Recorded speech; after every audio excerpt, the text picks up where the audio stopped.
from Taiwan, I'm Liao with news from here in Taiwan and around the world. Executives from U.S. drone companies are in Taiwan looking for local corporate partners. Their visit comes as Taiwan's defense ministry confirms it's testing a domestically developed first-person view drone. These kinds of drones are meant to be faster and more maneuverable. Louise Watt reports. A new focus of Taiwan's armed forces. Soldiers are remotely testing drones carrying explosives. They are first-person view or FPV drones, controlled by an operator in real time through special glasses. Small drones like these have become a key weapon in Ukraine's war against Russia. FPV 无人机因为它的速度以及它的这种操纵性的，又更进一步提升，所以它经常被用于改装、携带反装甲武器等等的，去作为攻击对方车辆或者载具的一种重要的平台。China claims sovereignty over democratic Taiwan and has been stepping up its military pressure in recent years. Taiwan has been building up its drone manufacturing capabilities as part of an asymmetric war strategy, to give it the best shot at resisting an enemy with much more firepower. And according to the UK's Financial Times, Taiwan and US drone companies are now looking to work together to create a drone supply chain that does not rely on China, which has the world's biggest drone industry. More than 20 executives from US drone manufacturers are in Taiwan on a 4-day trip, looking for partners. It's a chance for Taiwan to deepen cooperation with its most important international backer, as well as give its forces a better chance on the battlefield. Klein Wong and Louise Watt for TaiwanPlus. Taiwan's French-made Mirage 2000 fighter jets have taken to the skies once again after being grounded for 2 weeks.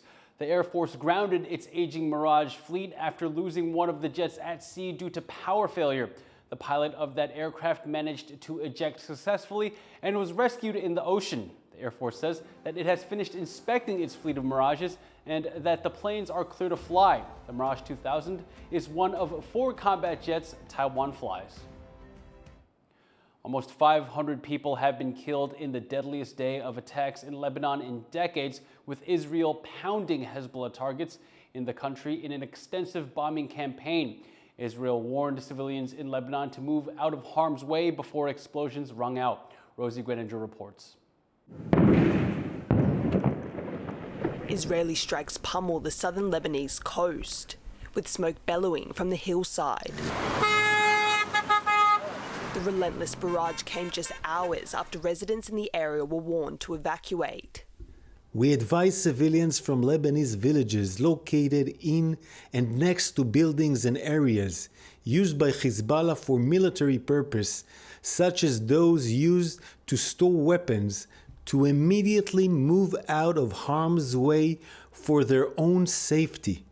I want to repeat, move out of harm's way immediately. Roads out of the zone were packed with cars, with many people travelling towards the capital Beirut, which is also being impacted by Israel's assault. Residents describing chaos as they tried to get out of harm's way. نحن صار ضرب ركبنا سيارة وضلينا جايين وما بنعرف شيء ورانا ايش فيه والله ما بنعرف ضرب طيران خرايب رزايز زرارية فما ضل حدا بالعام كله نسكت. The Israeli military said it struck about 1,300 positions of the Iranian-backed militant group Hezbollah. They claim to target members hiding among civilians with precise intelligence-based strikes, but the result hasn't been without civilian casualties. Most of the bombs landed southeast of the Lebanese city Sidon, but Israel also struck areas 150 kilometers into the country, claiming the lives of around 500 people, including women and children.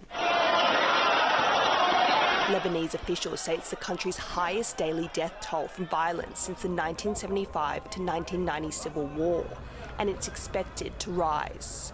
الحصيلة الحالية لأنه للأسف الوضع لا يزال يتطور، هلا في اعتداءات عم تصير في منطقة البقاع. Hezbollah and Israel have been trading daily fire since the outbreak of war in Gaza on October 7th, 2023, as the militant group stands in solidarity with Hamas, who are fighting Israel in the enclave. Tensions here escalated last week when thousands of communication devices used by Hezbollah militants exploded over 2 days. Israel's reasoning for this latest bombardment: to stamp out Hezbollah rocket sites. Hezbollah has been using you as human shields. It placed rockets in your living rooms and missiles in your garage. Those rockets and missiles are aimed directly at our cities, directly at our citizens. To defend our people against Hezbollah strikes, we must take out those weapons. Hezbollah responded by launching hundreds of rockets and drones into Israel, vowing to continue their campaign until there is a ceasefire in Gaza. While Israel has not ruled out a ground invasion, increasing fears this could trigger an all-out war in the Middle East region, and leaving world leaders calling for de-escalation. There is no military solution that will make either side safer. With the well-being of civilians on both sides of the blue line and the stability of the region at stake, space must be given for diplomatic efforts to succeed. But with both Israel and Hezbollah continuing to trade blows, this situation is expected to further escalate. Dolphine Chen and Rosie Greninger for TaiwanPlus. Tackling scam groups is a constant challenge for Taiwan's police as new cons emerge all the time. But there's a new strategy afoot that could cut scammers off from one of their favorite tools. John Van Trieste has more. A raid on this office turns up evidence of a scam that swindled 18 mostly older people out of a cool $6 million worth of property. Police suspect the notary who drew up the legal documents involved may have been in on the scam. This scam ring may be busted, but Taiwan's fraudsters are a resourceful and determined bunch, siphoning around 1% of GDP per year. But it could soon be much harder for scammers to find victims. The digital ministry is planning new rules on online ads, a favored tool of scam groups.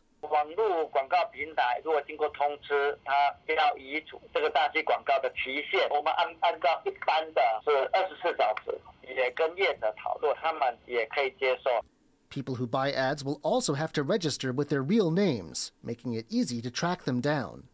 And there will be pressure on platforms to comply, with maximum fines of up to $800,000 in extreme cases. Working with scammers could become just too much trouble anyway, because on top of this, platforms will also have to file annual compliance reports. All this may not wipe out scam ads completely, but even if trawling the net for fake ads becomes a cat and mouse game, the idea is to make it an expensive and risky one for scammers to keep playing. It's an idea anti-fraud NGOs are behind.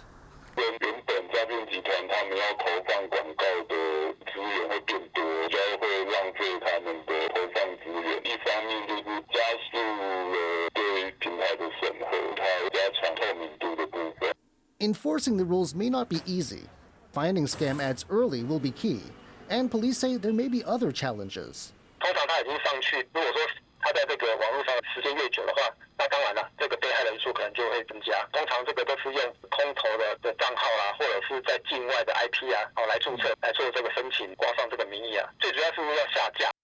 But the aim is to regulate the scams away, using the law to strip criminals of one of their most powerful weapons.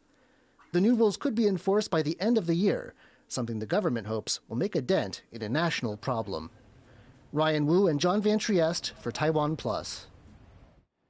Confirmed cases of dengue fever have popped up in northern Taiwan, sparking concerns over the spread of the disease. All 5 cases of the mosquito-borne disease were confirmed in New Taipei City. Authorities have closed off areas that run a high risk of infection, and pest control teams have been dispatched to spray mosquito breeding areas. When a fisher caught a valuable type of sea snail off Taiwan's northeast coast, a buyer paid for him to put it back in the sea. As Cadence Quaranta reports, the case has brought new attention to the controversial practice of bottom trawling. Off Taiwan's northeast coast, a rare find. This sea snail, called the dragon palace shell in Chinese, lives primarily in the western Pacific. This individual was 20 centimeters in diameter. Belonging to a family of species dating back millions of years, it's valuable to the study of mollusk evolution. A number of would-be buyers offered large sums of money for the snail, but the fisher who caught it chose to sell it to someone who wanted it returned to where it was found.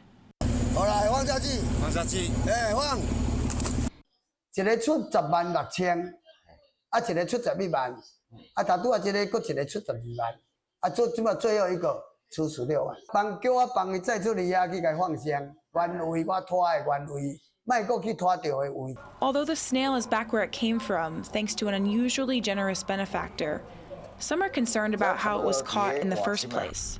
The fisher used a method of fishing called trawling, where a boat drags a net through the water and catches anything it sweeps up. Some environmental groups in Taiwan say trawling should be banned because it's indiscriminate in what it catches and is harmful to biodiversity. Currently, there are limits on where fishers can trawl, but there's never been an all-out ban. Those who oppose a ban say it would hurt fishers' livelihoods. 目前最主要是现在，渔民已经在有些从事渔捞化，已经在做相关的一个抵托事业，避免说直接进化造成他们的生计的影响。 The debate over trawling is happening not just in Taiwan, but all over the world. Calls to ban bottom trawling are growing across the globe as countries try to find ways to protect their marine habitats. And while this sea snail got lucky, there aren't enough benefactors in the world to pay fishers to throw back everything they shouldn't have caught. Alex Chen and Cadence Quaranta for TaiwanPlus. Architectural designers and environmental startups in Germany are teaming up to create a structure that helps bring both comfort and environmental benefits to city dwellers. Irene Lin takes a look. This wooden structure might be the best new hideout from a scorching hot day in the city. The display at the London Design Festival is called the Vert. It uses 25 species of annual climbing plants that provide shelter and a cooling effect. Stefan Dietz, a designer based in Munich, Germany, is behind this creation. In Vert, we are growing yearly plants, yearly fast-growing plants like morning glory, some kind of beans and hops, for instance. They grow up to 10 meters in 1 year, providing shadow, evaporation, a cool breeze. Rapid urbanization and climate change has turned some parts of the cities into what climatologists call heat islands. Densely populated concrete jungles that easily trap heat. For the London Design Festival, Dietz teamed up with the Office of Microclimate Cultivation, based in Frankfurt, Germany, which specializes in developing greening solutions for urban areas. Its co-founder explained another sustainable use for the vegetation in the structure as an energy source. As these climbing plants are based on a seasonal cycle, what we do in autumn is that we harvest the whole biomass, and then depending on the local infrastructure, we can, for example, turn them into compost, energy, or even biochar, and by that return the whole harvested biomass into the economic cycle. Beyond the hard science and activism, Dietz says the structure easily integrates itself into people's daily lives. This structure is, in a way, constructed like a street furniture. It's like a shelf that you put onto a place or on the street so the cars can still pass underneath, the bicycle can go underneath, people can still walk, but they can also sit and rest. And we want to offer a lot of things that people can do without that they have to immediately change their habits. The team says the structure can help create a symbiotic relationship between humans and the environment in an urban space, and show people how saving the planet can be done with little disturbance and also with comfort and taste. Alex Chen and Irene Lin for TaiwanPlus. And thank you for watching What's Up Taiwan. You can visit the TaiwanPlus website or follow our social media for more stories from Taiwan and around the world. Finally, we take you to Munich for the traditional Oktoberfest costume parade. I'm Leslie Liao. Take care and see you next time.